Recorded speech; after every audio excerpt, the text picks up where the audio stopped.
Ça fait maintenant 4 ans que je suis étudiante en communication, 2 ans que je travaille sur les réseaux sociaux et je vais vous expliquer pourquoi est-ce qu'on aime autant les réseaux sociaux, pourquoi les ados les adorent, comment les comprendre et est-ce qu'il faut lutter contre les réseaux sociaux. Tout d'abord, il faut comprendre comment est-ce que fonctionne un réseau social. Un réseau social, ça va fonctionner grâce à un algorithme. On entend ce mot partout, à tort et à travers, mais c'est quoi vraiment un algorithme? Un algorithme, c'est quelque chose qui va être personnalisé. C'est-à-dire que chaque moindre chose que vous allez faire sur les réseaux sociaux, ça va avoir un impact et ça va drainer cet algorithme. Si vous croyez que parce que vous ne likez pas, parce que vous ne commentez pas, l'algorithme ne va pas se nourrir de vous, vous vous trompez parce qu'il y a plein de choses que l'algorithme sait de vous. Ça va être le temps que vous passez sur une vidéo, qu'est-ce que vous swipez, qu'est-ce que vous likez, qu'est-ce que vous re-regardez, qu'est-ce que vous partagez. Enfin bref, il y a plein d'informations qui sont collectées par cet algorithme. Le but d'un réseau social, le business plan, le concept initial d'un réseau social,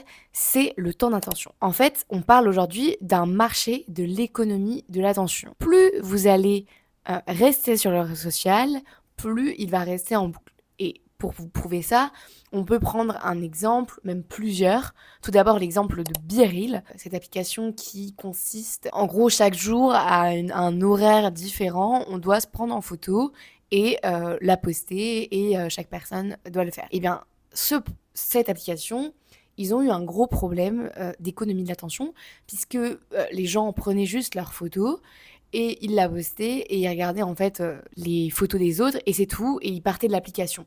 Alors qu'est-ce qu'ils ont essayé de faire? Mettre plusieurs birils, avoir des influenceurs, pouvoir voir les birils d'amis d'amis. Mais aujourd'hui, cette application, elle peine à trouver une grosse économie d'attention et donc c'est pour ça qu'ils essayent de mettre des publicités, etc. pour avoir un modèle économique conséquent. On peut prendre aussi l'exemple des applications de rencontres comme Tinder. Ces applications, ça a été montré que le but, c'est que vous ne les supprimiez pas. Donc, comment faire? Bah, si, imaginons, eux, ils ont drainé vos algorithmes, croyez-moi que ils connaissent mieux vos goûts en termes d'hommes ou de femmes que vous. Donc, s'ils voulaient, ils pourraient vous mettre au premier plan les personnes qui vous intéressent, mais ça n'aurait aucun intérêt parce que le but, eux, et leur rentabilité, elle se fait sur le temps que vous passez sur l'application. Donc, il faut absolument que vous passiez du temps dessus. Et c'est pour ça aussi que certaines personnes proclament que les applications ne font pas trouver l'amour, puisque beaucoup croient au fait que les algorithmes nous masquent en fait les profils qui nous intéressent. Que font les réseaux sociaux? Ils collectent vos données pour également les revendre à des marques qui vont les utiliser pour faire de la publicité. Un des risques des réseaux sociaux, c'est aussi la consommation. Ce n'est pas que votre temps d'attention et le fait que en fait ça va vous empêcher de faire d'autres choses. Non, en fait, il y a aussi le fait que comme ils connaissent vos goûts, vous devenez beaucoup plus addict au shopping parce qu'on vous propose à longueur de journée des créateurs qui aiment la même chose que vous, consomment la même chose que vous, des publicités qui sont ce que vous avez déjà vu, les cookies comme on les appelle. Tout ce milieu-là fait que on vous connaît très bien, on sait là où vous voulez aller et c'est un petit peu ça le danger des réseaux sociaux. Et pourquoi on est autant accro aux réseaux sociaux? Parce que en soi, oui, quand on est sur l'appli, on veut absolument rester dessus parce que il y a une économie d'attention, on sait ce qu'on aime, etc. Mais pourquoi est-ce qu'on clique en fait sur le réseau social? Eh bien aujourd'hui, on parle du FOMO, Fear of Missing Out. On est tellement dans quelque chose où l'actualité va nous être mise en avant en permanence. Quand je parle d'actualité, je parle pas forcément de Hugo Décrypte, je parle de cette dernière vidéo, cette dernière tendance qu'il faut voir. Et pourquoi du coup ça marche autant chez les jeunes? Parce que chez les jeunes, on sait qu'il y a vraiment l'idée de reconnaissance. Faut être vu auprès des autres, faut être comment dire, il y a l'idée de socialisation en fait pour faire partie d'un groupe, il faut avoir les mêmes codes qu'eux. Notre cerveau nous fait dire que plus on va passer de temps sur les réseaux sociaux, plus on va connaître le monde, plus on va connaître les tendances qui entourent notre cercle d'amitié, notre entourage, notamment scolaire.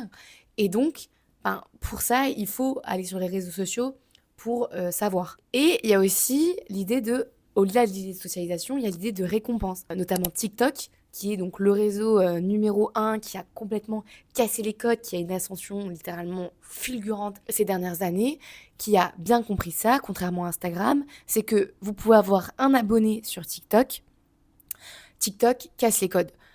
Sur Instagram, si vous avez un abonné, votre réel, il a très peu de chances de percer. Alors que sur TikTok, ce qu'on vous promet, c'est que vous avez beau être personne, au-delà du nombre d'abonnés, vous pouvez faire une vidéo qui a 15 000 likes. Et ça, on appelle ça le principe de récompense. Ça a été montré notamment par plusieurs expériences. Il y a une expérience qui a été faite par Milner, donc la boîte de Skinner. Skinner Box. Je vais vous la lire rapidement pour que vous puissiez comprendre ce que c'est. Donc, James Holt a implanté chez plusieurs rats une microélectrode dans le cerveau destinée à délivrer une impulsion électrique chaque fois que le rat actionne un petit levier. Tous les rats, lorsqu'ils actionnaient le levier, évitaient ensuite de l'actionner à nouveau, sauf un rat. Au lieu de s'éloigner du levier, le rat revenait systématiquement après chaque choc.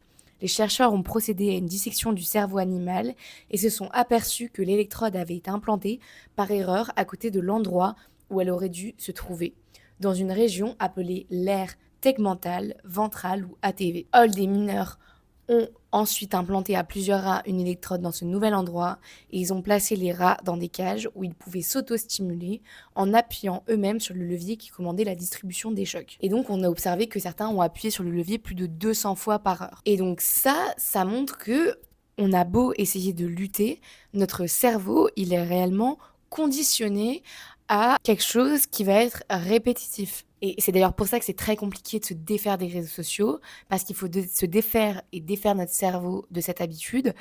Personnellement, j'ai déjà essayé de supprimer les applications, je les remettais au bout de 1 ou 2 jours parce que ce sentiment de ne pas voir ce qui manquait, de ne pas avoir ce principe de récompense était littéralement insoutenable. Et alors, qu'est-ce qui fait également qu'on reste sur un réseau social? C'est les nouveaux métiers de personnes qui sont apparus ces dernières années, qui sont les créateurs de contenu. Sans les créateurs de contenu, si personne ne poste du contenu, il n'y a pas de réseau social. Alors pourquoi est-ce que les créateurs de contenu gagnent autant leur vie? C'est parce qu'on leur fait confiance. Mais pourquoi est-ce que, en fait, on leur fait confiance à ce point-là? Enfin, ces gens sont des gens comme nous à la base. Qu'est-ce qui fait que on se sent proche d'eux? C'est parce que justement, on se sent proche d'eux que on a envie de leur faire confiance et au bout d'un moment, on a l'impression de les connaître, on a l'impression que cette barrière n'est pas, n'est pas cassée, quoi. Enfin, quand on regarde les pubs à la télé, quand tu vois Nathalie Portman qui fait une publicité pour un parfum, quand tu vois Zendaya, tu ne te sens pas du tout, mais pas du tout proche de ces personnes. Ces personnes font partie du cinéma hollywoodien. Donc oui, tu la trouves belle, mais est-ce que c'est assez pour te faire décrocher le produit? Vous savez, en communication, on parle de plusieurs stratégies qui font connaître, notamment quand on remplit des formulaires, on dit comment est-ce que tu as connu ça? Est-ce que c'est par les réseaux sociaux? Est-ce que c'est par le bouche à oreille? Est-ce que c'est par la télé?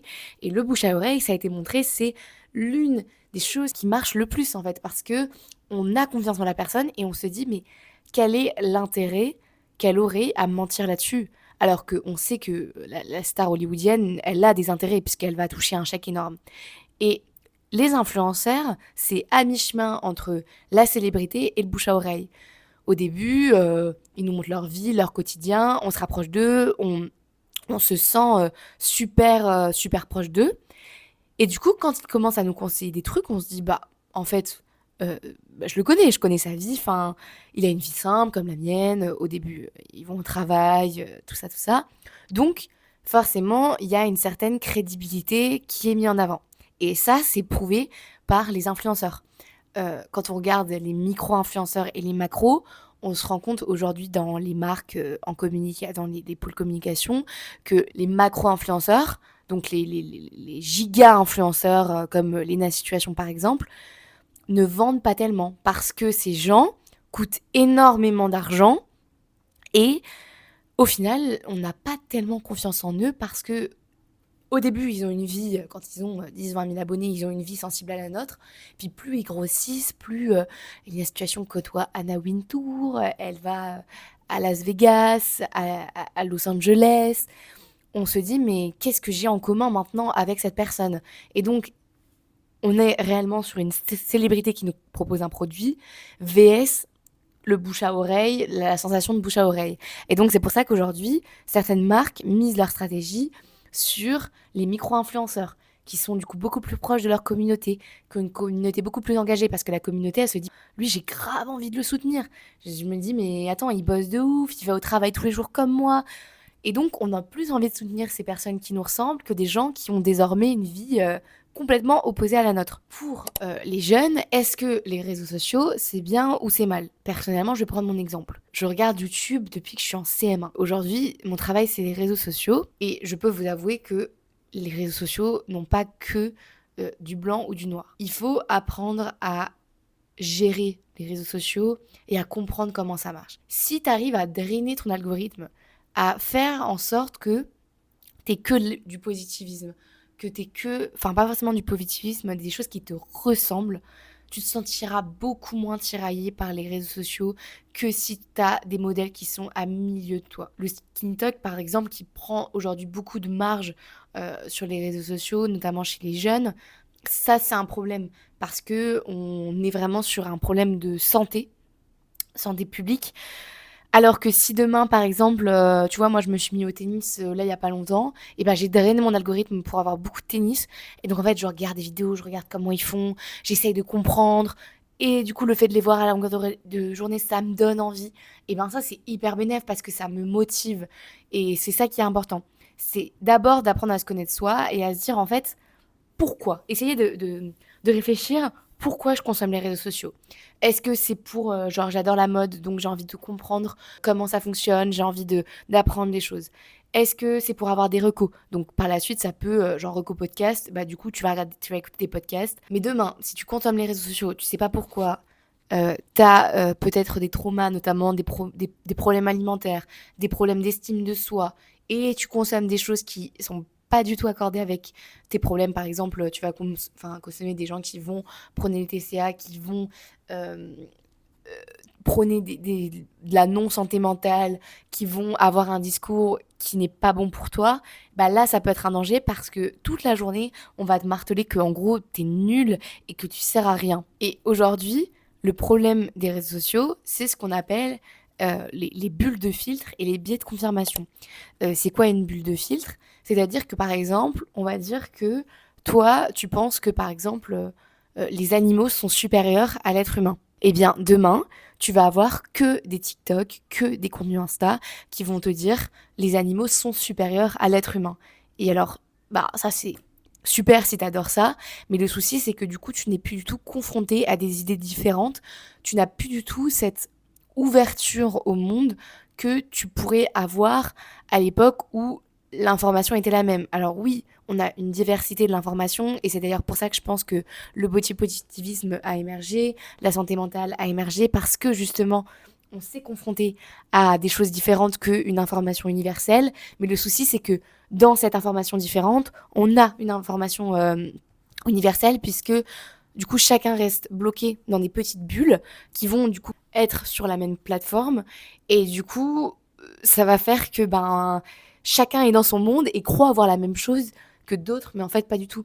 Et c'est pour ça que c'est assez marrant. Des fois, je discute avec des amis, avec des proches et tout. Je dis, mais t'as vu, c'est une trend trop virale sur les réseaux sociaux, c'est trop marrant. Ouah, t'as vu cette tendance?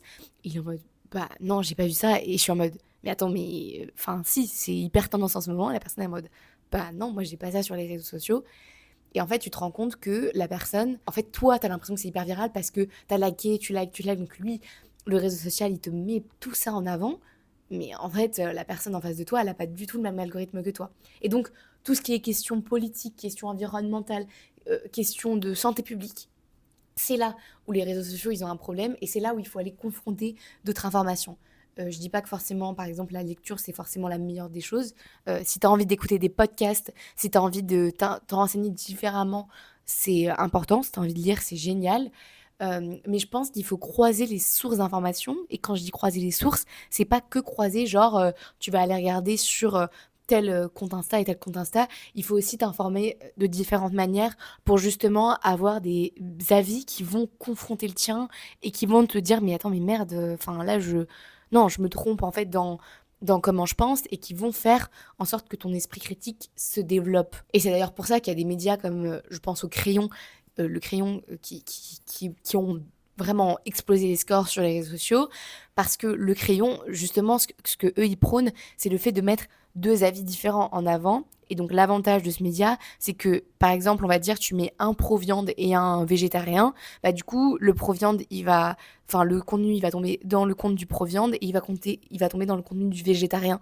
Le végétarien, il aurait peut-être pas forcément le contenu si c'était un pro-viande juste qui parlait. Et donc ce genre de média, c'est aussi pour ça que ça fonctionne parce que ça va aller croiser en fait différentes bulles de filtre, différents mondes en fait, cosmes des réseaux sociaux. Moi, mon avis en conclusion, c'est que les réseaux sociaux, ça va pas disparaître. Enfin, si on regarde l'histoire, on se rend compte qu'à chaque fois qu'il y a un média qui est apparu, on est en mode oh là là, ce média va remplacer l'autre, ce média nan. La preuve, quand les réseaux sociaux, YouTube est apparu, on a dit mais la télé, ça va disparaître. C'est voilà, les gars, la télé elle est toujours là, ça a pas bougé.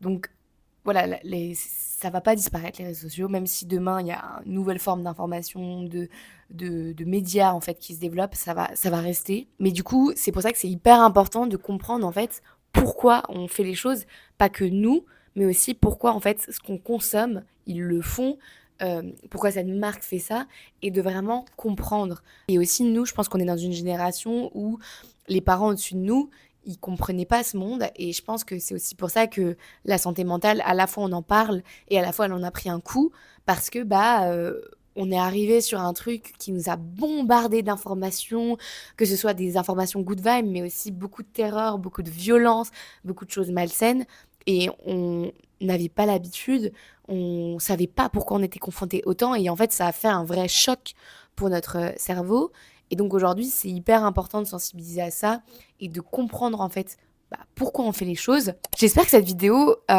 qui a abordé grandement en fait le fonctionnement des réseaux sociaux vous a plu.